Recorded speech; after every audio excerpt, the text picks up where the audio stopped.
Hey, what's up, guys? Brian Keene here. Show you a new book that's available now. Is There a Demon in You? Nice limited edition hardcover.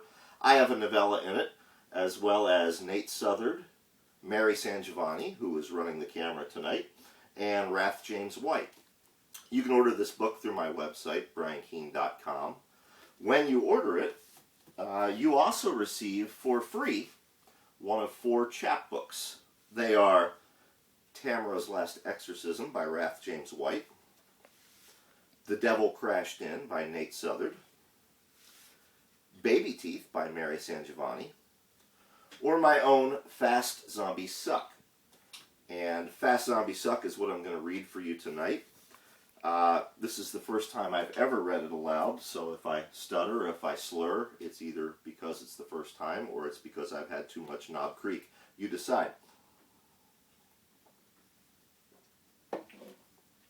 Fast Zombies Suck.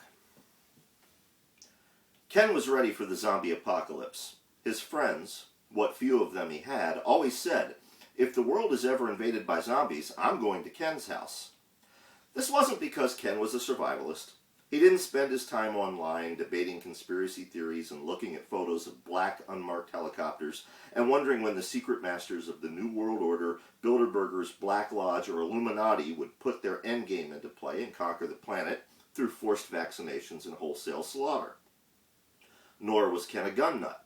He owned firearms, a Colt 38 handgun and a Remington 30-06, but he didn't have secret caches of guns and explosives buried out in the woods, and he didn't hoard them in fear that he would wake up one morning and find that the government had repealed the Second Amendment overnight.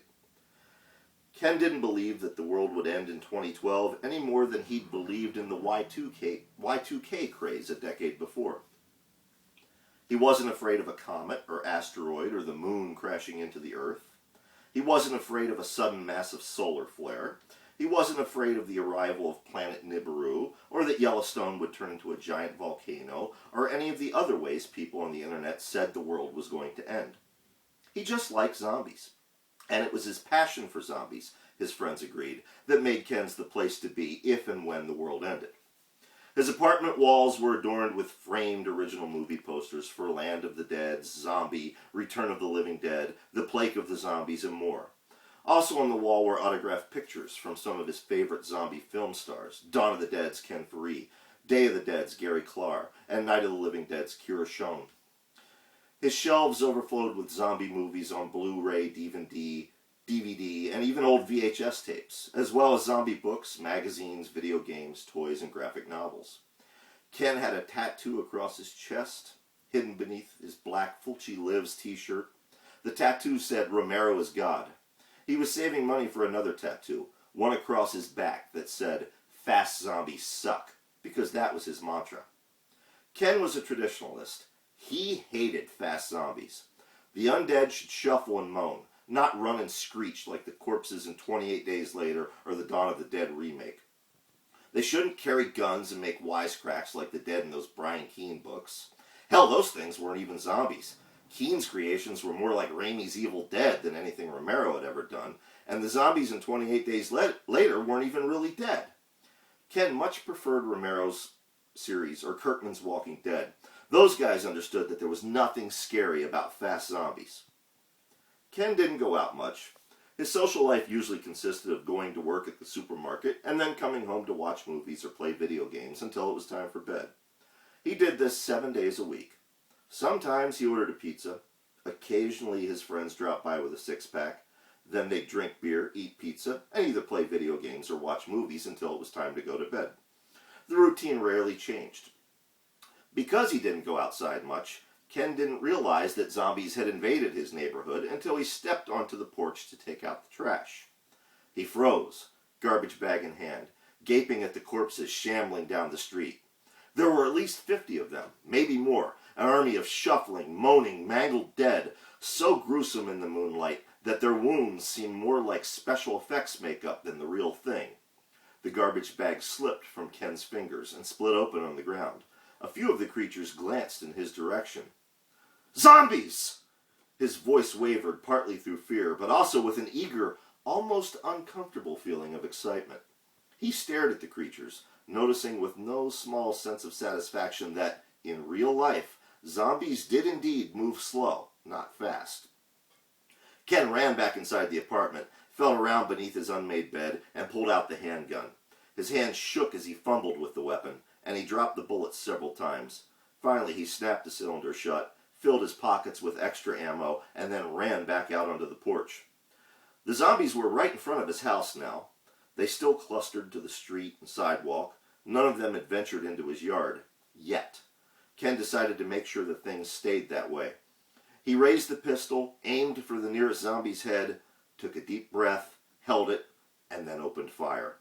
The bullet tore a hole in the corpse's shoulder. The zombie shuddered, lurched to a stop, and screamed. What the hell? Ken squeezed the trigger again. The pistol jerked in his grip. This time, the creature toppled over. Then, all at once, the zombies began running away. They ran fast. They shouted at one another, sounding remarkably like living people rather than the dead. They cried for help, cried out for God, cried out to take cover, but none of them cried for brains. One of them pointed directly at Ken. "He's got a gun! Somebody call the police!" Ken frowned. His ears rang, his stomach clenched. He suddenly felt very small and afraid and unsure of himself. Zombies didn't run. They didn't cry out for God to help them, and they most certainly didn't call the police. He stepped down off the porch and into the yard. He approached the corpse he'd shot and noticed a piece of paper lying nearby, a flyer of some kind. The zombie's blood had splattered the paper.